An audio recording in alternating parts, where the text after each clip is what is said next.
ভালো করে ছায় না দেখো আমার গোয়া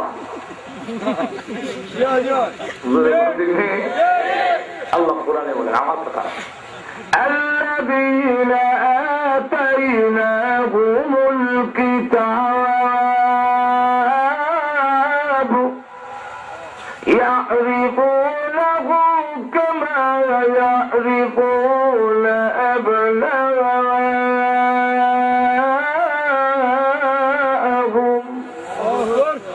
আল্লাহ বলেন যাদেরকে কিতাব দিয়েছি তারা আমার নবীকে দেখলে এইভাবে চিনে যেইভাবে বাবা তার ছেলেকে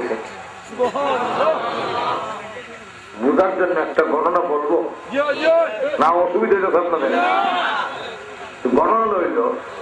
রসুল যেদিন পৃথিবীতে আসলেন শুভে সাদেকের সময় দুনিয়া চাইছেন, ঠিক না?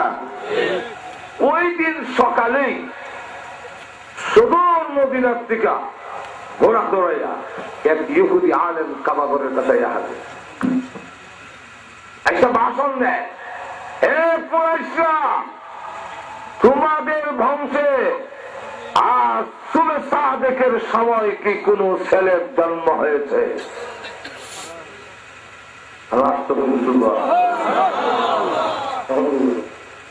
একদম মহা ছেলে তো একদম দুনিয়া খাইছে, এই ছেলের বাবা কি দুনিয়াতে আছেন? আছে। ওই ছেলে না, আর কোন ছেলের জন্ম হয়েছে কিনা যার বাবা পৃথিবীতে নেই? ও আব্দুল মুত্তালিবের এক নাতি আব্দুল্লাহর ঔরসে এক ছেলের আবির্ভাব হয়েছে, যে পৃথিবীতে উনি আসার 6 মাস আগেই বাবা পৃথিবীর থেকে বিদায়। এমনি ইহুদি আলেমটা কয়, এই ছেলেটাকে একটু আমাকে দেখানো যাবে? দেখানো যাবে না কেন? লাইন ধরে মানুষ দেখতে হবে, লাইন ধরে। আর আলোড়ন সৃষ্টি হয়ে গেছে আগমনে। ঘরের ভিতরে সেই ছেলে থাকলে বলে এই ঘরের লাইটের প্রয়োজন হয় না, সব জায়গায়। শুধু তারা আগমনে এমন একটি আলোড়ন সৃষ্টি হয়েছে। আমরা তো অনেক সময় গজল দিয়া নবীর শান পুরা হয় না, এটা আন্তাজি বান্তাজি। একদিন ক্যাসেটের মধ্যে এক গজল বসতেছে, আমি রাস্তার মধ্যে আইতেছি, আকাশেতে লক্ষ তারার জোনাকে জ্বলেছে, আল্লাহ তাআলা রহমতের দুয়ার খুলেছে, মা আমেনার কোলে চাঁদ উঠেছে, আকাশেতে লক্ষ তারা জোনাকে জ্বলেছে। কিতাব খুলে দেখুন, আবার কিতাব আমরা খুলে দেখতাম। আচ্ছা ঠিক আছে, কিতাব যখন খুলে দেখতাম বলছে, আমি কিতাব টান দিলাম, ভাই মাওয়াহি বললো দুনিয়া যেমন আকাশে তারা বলে, তারা তো এখনো আছে। আর রসুলের যুগে ছিল, এতে নবীর কি শান হইল, নবীর কি মর্যাদা হইল, তারা তো এখনো আছে, নবীর আগেও ছিল। কিতাবে গিয়া দেখি আমেনার বক্তব্য আনছেন, মা আমেনা তিনি বলেন, আমার ছেলে যেদিন দুনিয়াতে আসছে পৃথিবীর কারো জন্মের সময় তারা নিচের দিকে আসে না। রইসুল মুফাসসিরিন আব্দুল্লাহ ইবনে আব্বাস বলেন, আল্লাহ আসমানে প্রথম আকাশে নূরের রশ্মি দিয়া তারকা যে লটকায় রাখছেন, যেই মাত্র রসুল আসলেন আল্লাহ তারকার রশ্মি জুলাইয়া দিয়া যাও আমার বন্ধুর ঘরের কাছে। আমেনা বলেন, আকাশে নয়, তুমি গজল দেখো আসমানো। আর আমার ছেলে যেদিন দুনিয়াতে আসলো অসংখ্য অগণিত তারকা আমার ঘরের এত কাছে এসেছিল, আমি ইচ্ছা করলে তারকাগুলো হাত দিয়া ধরতে পারতাম। নবীর শান আলোড়ন সৃষ্টি হয়ে গেছে। শুরু নবীজির চাচা আব্বাস রাদিয়াল্লাহু আনহু বলেন, আমিও দৌড়ে গেলাম আমার বাতিজাকে দেখার জন্য। গিয়ে দেখায় দেখি আকাশের চাঁদ ঘরের কাছে, এত কাছে আমি কোনোদিন দেখি নাই।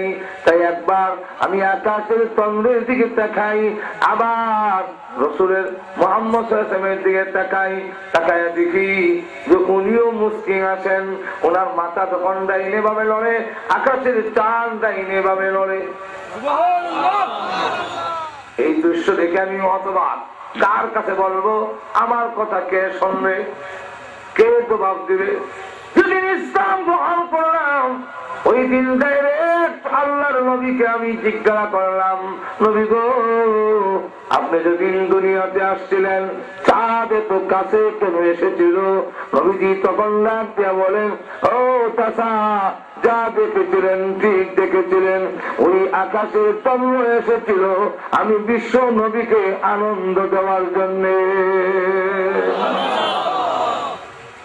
কিসের আনন্দ?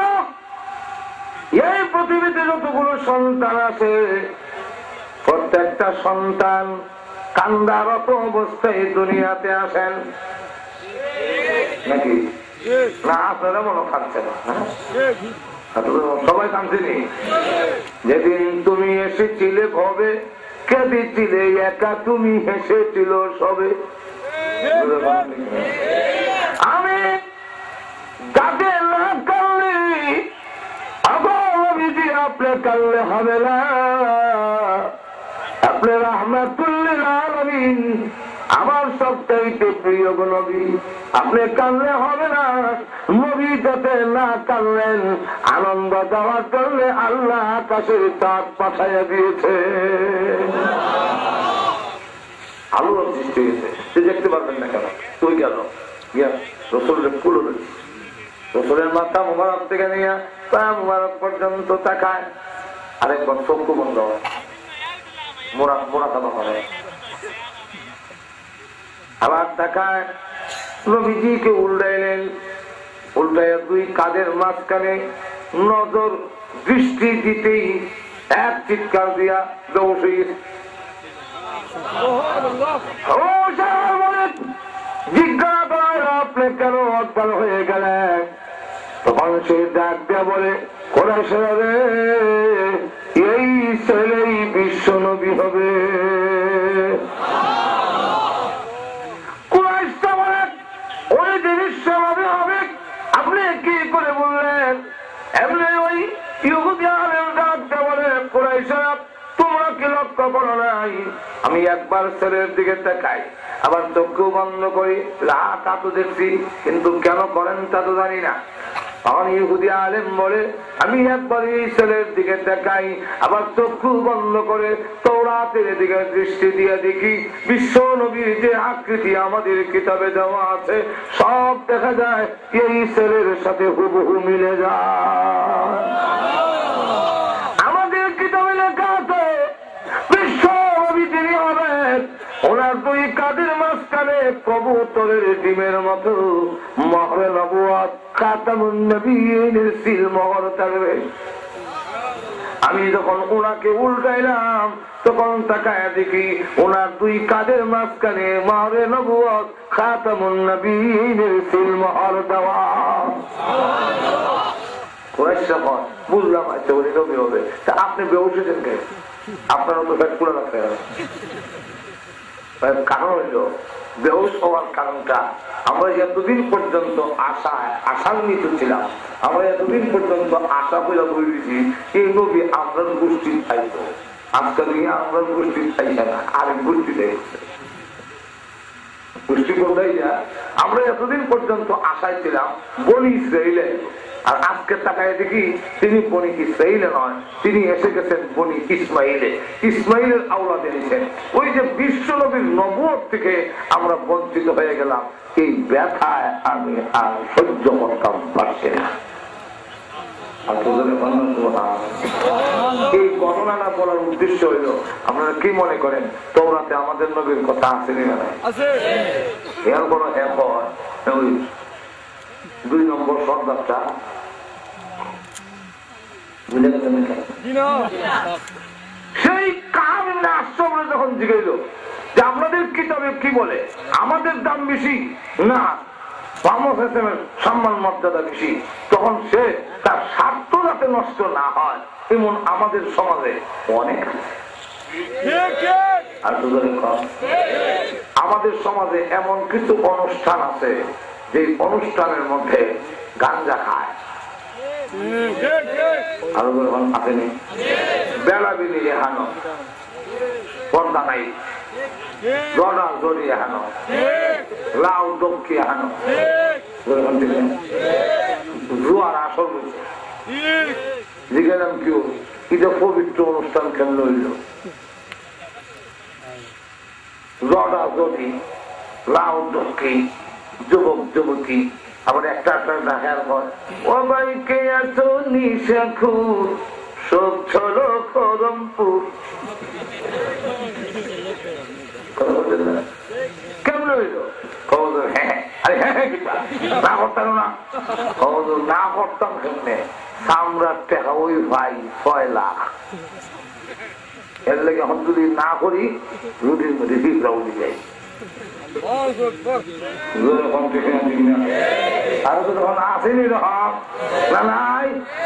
কিন্তু ওই স্বার্থন্বেষীরা স্বার্থের কারণে অন্যায় কাজকে না করে না, কিন্তু দুনিয়াতে না করলেও কিয়ামতের কঠিন ময়দানে অবশ্যই আল্লাহর আসামির কাজ করে তাদের জবাব। এখন সে কি সময় হয় কিটা হয় কিটা তুম রয়েছে আল্লাহ না দা কইলে কিটা মূল্য হইয়া সাধারণ পাবলিকের একটা কথা বলে একটু বুঝতে না করে মূল্য হয়ে কামটা করবে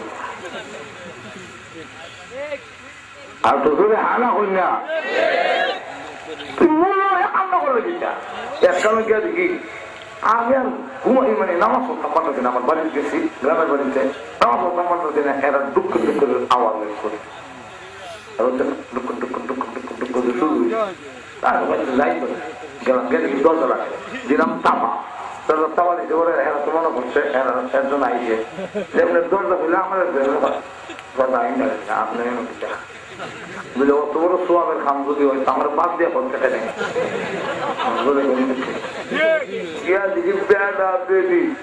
আর এক মূল্য আছে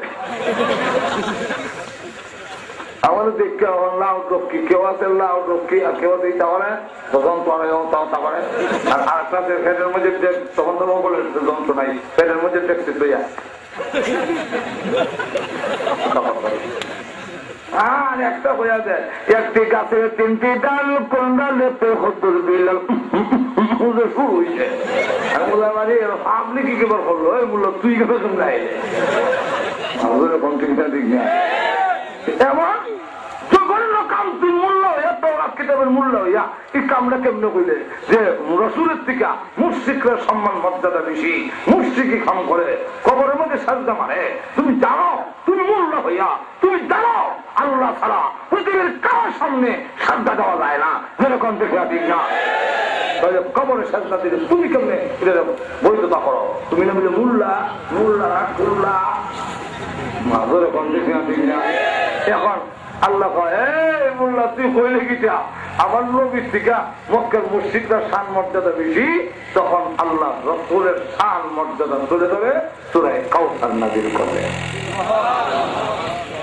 এই হলো এক শানা নজর। আরেক শানা নজর কইলে তেমনি না অসুবিধা হইতেছে আপনাদের? অসুবিধা হইলে আমার লাগে কোনো অসুবিধা নাই, আমার সুবিধা হোক। কারণ কত আর বলেছে একা সারা বাংলাদেশে সব জায়গা জোড়াজোড়ি করিয়া থেকে তেতুলিয়া কারণ না সারা বাংলাদেশে প্রোগ্রাম নিতাম পারুন 150টা রায় কথা বুঝলেন ওয়াজ হইব, কিন্তু ওয়াজ জমা হয়েছে বৈশাখ মাস জ্যৈষ্ঠ মাসে 5,000-এর উপরে।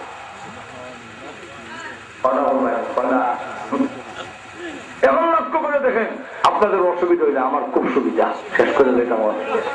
যখন অসুবিধা হইতেছে তাহলে 2 নম্বর শানা নজরুলটা কই, যেরকম ঠিক না ঠিক না। 2 নম্বর শানা নজরুল হইল আমাদের নবী বিশ্ব নবীর 3 ছেলে আর মেয়ে ছিল 7 জন।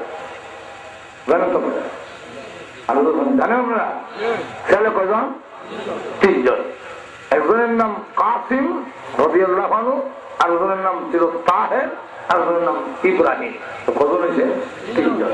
হ্যাঁ কেউ কেউ বলেন 7 জন, কথা সহি না, কারণ তারা বলে কাসিম তাহের তৈয়ব ইব্রাহিম। আসলে তাহের আর তৈয়ব এই 2 নাম একজনের, ওই 2 নাম একজনে বললে ছাড়ি যায়।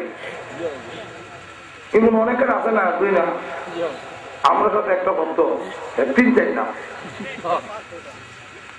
এক নাম হলো সুন্দর আলী, এক নাম হলো আব্দুর রহিম, একটা হলো বরকতুল্লাহ। হ্যাঁ, নানা মিলে রাখছে আদর করে সুন্দর আলী। আর বাড়িতে রাখছে বরকতুল্লাহ, মাদ্রাসাতে রাখছে আব্দুর রহিম।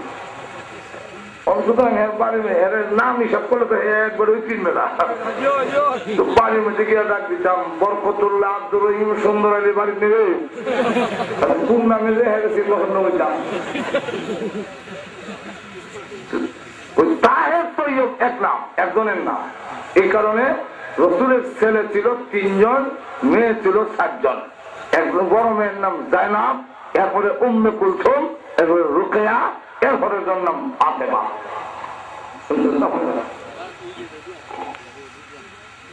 মেয়েগুলো বড় হয়েছেন, বিয়ে দিয়েছে, অনেকের ছেলে মেয়ে হয়েছে।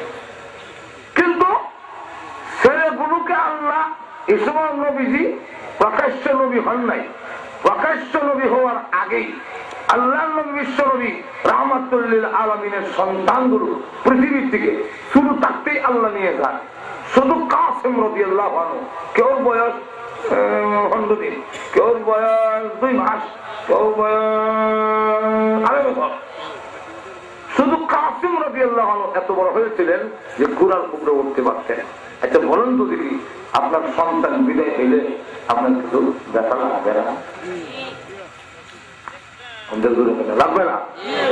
কাসিম রাদিয়াল্লাহু আনহু যেদিন তিনি ইন্তেকাল করেছেন, ওই দিন আল্লাহর নবী নিজেও চোখের পানি ধরে রাখতে পারলেন না, কাঁদলেন।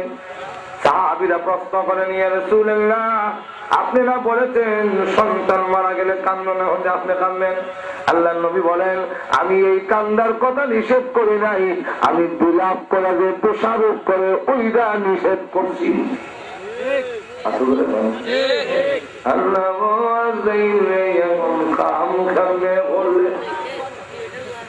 আল্লাহ আমার বুঝি তুমি নরম পাইলাও, দেখে না কিটা কোন হইল নিষেধ। আর যদি চোখে তা পানি পড়ে, চোখে তো পানি না বললে এটা পাপ হই না। আর দুধরে বল না, পা হইলে তো ব্যথা লাগবেই, চোখের পানি পড়ে আর কয় আলহামদুলিল্লাহ, আল্লাহ দিছিল, আল্লাহ নিয়ে গেছে। আল্লাহ রসুল বলেন কিভাবে যদি আলহামদুলিল্লাহ বলে, আল্লাহ আজরাইলকে জিগায়, ওই যে সবির আলী ফুয়ারে আনছো কি কইছে, আলহামদুলিল্লাহ কান দেওয়া। আল্লাহ তোমারে সাক্ষী রেখে বই, আমার বন্ধা কত বড় সদমা, কত বড় ব্যথা ব্যতীত হওয়ার পরেও আলহামদুলিল্লাহ যখন কইছে, তুমি আজরাইল সাক্ষী থাকো, আমার বন্ধারে এক থেকে উত্তম বদলা আল্লাহ দান করে। এবং কিয়ামতের মাঠে আল্লাহ লাগাই দিব ফুয়ারে মেয়েরে, তোর বাপের আল্লাহ লাগাইছে, ছেলে গিয়ে হলো আমি নাবালিক অবস্থায় মারা গেছিলাম, আমার আব্বারে মাপ দাও। আল্লাহ দিতাম না, তোর বাপের অপরাধ সীমাহীন, ছেলে ডাক দেওয়া হয় মাপ দিতেই হবে। ওই হতকারিতার মতো, শুধু বাচ্চা দেখছেন না, হতকারিতা করে, অর্থাৎ আব্বা আমার একটা মাটির ফাইসলা কিনে দেন, সে দিকে নেন। আমার একটা মাটির বড় একটা হাতি কিনে দেন, দিকে নেন একটা হাতি। এখন কাঁদে, অন্য ছেড়ে হাতির ফাইসলার ভিতর ঢুকে দেন, এটা তো ডুবতে পারবে না, এটা বড় আর এটা ডুবতে পারবে না।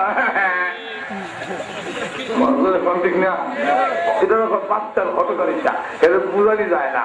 আল্লাহ রসুল হাদিসের মধ্যে বলেন, কিয়ামতের মাঠে বাচ্চাকে বুঝাইতে না ভাইয়া, আল্লাহ শেষ পর্যন্ত বলবো, এই আল্লাহর সাথে ঝগড়াকারী সন্তান, তোর দরখাস্ত মঞ্জুর করিলাম।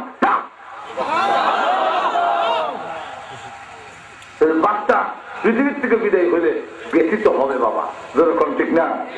কিন্তু রসুল ব্যথিত, একটু ব্যথিত, এর মধ্যে ছেলেরা বাঁচে না। আর রসুল যখন প্রকাশ্য নবী হইয়া দাওয়াতের কাজ আরম্ভ করলেন, তখন হাতে কাছে বিভিন্ন জায়গায় যখন আলোচনা শুরু হয়েছে, এমন সময় আস ইবনে ওয়াইল নামক একটা চরম পরম নবীজির দুশমন, এর নাম আস ইবনে ওয়াইল, সে ডাক দেওয়া হয় তাহু ওয়াহুয়া আত্মা, বাদদাও তার আলোচনা, সে হইল নির্বংশ, নির্বংশ, বংশ নাই, অর্থাৎ কুয়া নাই, নাতি হইতো না, পতি হইতো না, আপনার পৃথিবীর থেকে তার নাম মুছে যাবে, থাকবে না। এত ছেলে বিদেশ হয়ে গেল এর বেটা আবার যখন কয় নির্বংশা, আমার মনে কষ্ট লাগতো না? কষ্ট লাগবে। আল্লাহ তখন ওই কাবিরের দাঁত পাঙ্গা জবাব দেওয়ার জন্য আর বিশ্ব নবীর সান্ত্বনা দেওয়ার জন্য সূরা কাউসার নাযিল করলেন। এখন আমি আপনাদের কাছে জানতে চাই, রসুলের ছেলে বাঁচত না কেন? আরো বলবো অনেক কারণ, দুইটা কারণ খালি সংক্ষেপে বই। একটা হইল আমাদের নবী যে শেষ নবী, বিশ্বাস করেন তো? আমাদের নবীর পরে আর নবী আছে? আরো এখন নবী আছে? আর আল্লাহ রসুল নিজে বলছেন আলা খাতামুন নবিয়্যিন লা নাবিয়্যা বাদি, আমি শেষ নবী, আমার পরে আর কোন নবী নাই। আর নবী নাই, নবী নাই, নবী নাই। আল্লাহ কুরআনে বলেন মান কানা মুহাম্মাদুন আবা আহাদিন মির রিজালিকুম ওয়ালাকিন রাসূলুল্লাহ ওয়া খাতামান নাবিয়্যিন।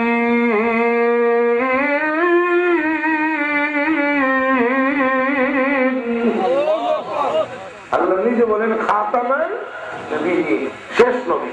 এখন নবীর ছেলে যদি বেঁচে থাকে, নবী ওই তার বনি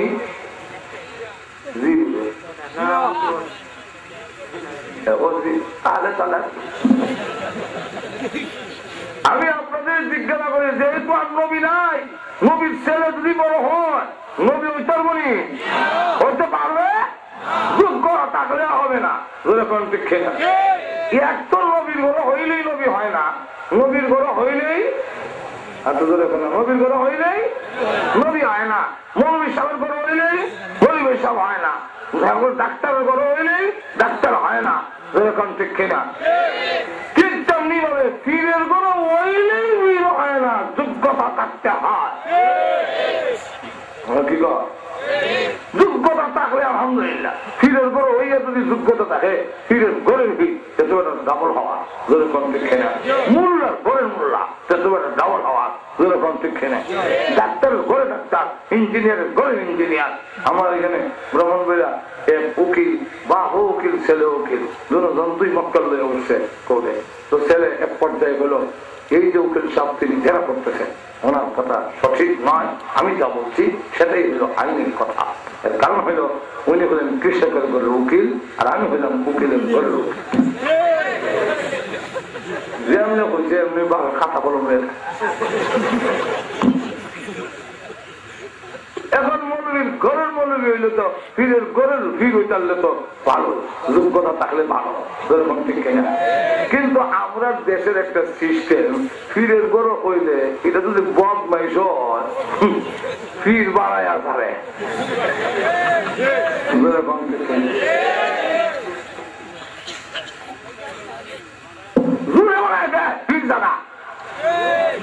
যেরকম ঠিক না? গাড়ি তুলি নাই, কিছুই নাই, পর্দা নাই, কোনো ঠিক নামাজও হয় না, রমজানের রোজা লাগানো শিখেছেন তাতে লিখিত দাদা। যেরকম ঠিক না? একদিন রাস্তার মধ্যে কয়েকজন লোক দাঁড়া দিচ্ছে, দেওয়ালের পুস্টার লাগাই। আমিও গিয়া মোবাইলাম, মোবাইলের মধ্যে দেখি লোক লোতা ফেয়ানা বলবেন ক্লিন শেষ করা মিশরে লেখা আমার ফির দাদা। তা আমি না আরেকবার বলেন এটা ফির দাদা, এটা যে সুরতে দেখা যায় হারাম দাদার লাগা। এখন লক্ষ্য করে দেখেন আমাদের সমাজে যোগ্যতা থাকুক আর না থাকুক জোর করে বানায় দেয়, আইন কানুন মানে না। এরকম কিছু লোক আসেনি না নাই? নবী যেহেতু আমাদের নবী শেষ নবী, যোগ্যতা থাকলেও নবী হতে পারবে না। আর হুজুরে কম, কিন্তু কিছু আছে আশেকে ব্যবস, এরা ব্যবস, এটা কোন বস নাই, আইন কানুন মানতে রাজি না। আরে আইন মানতে তো আইন নাই, আরে নিয়ম নীতি আছে না, কোন নিয়ম নীতি নাই। ঠিক না? এরা যদি লাগাল হয় তাহলে নবীর ছেলেকে জোর করে নবী বানিয়ে থাকবো। তখন সাহাবীরা তো বাধা দিব, না না আর নবী নাই, নবীর ছেলে নবী হতে পারবে না। এরা বলবো কি এর নবীর ছেলে নবী বানাইতাম, এখানে আবার কি এর আইন কানুন বানাই নেই আমরা, ঠিক কিনা? এখন লক্ষ্য করে দেখেন, যারা নবী বানাইতে চায় বাহ্যিক অর্থটা দেখলে, উপরের অবস্থা দেখলে বোঝা যায় এরা নবীর বড় আসে, এরা নবীর ভক্তের লোক, নবীর ছেলে নবী বানাইতে চায়, ঠিক না? আর যারা বাধা দিবে নবীর ছেলে নবী হতে পারবে না, কারণ আল্লাহর সাথে শরীক করলে যেমন কাফের, আমার নবীর সাথে, আমার বিশ্ব নবীর সাথে কাউকে নবুয়তের মধ্যে শরীক করলে সেও কাফের হবে। আল্লাহকে এক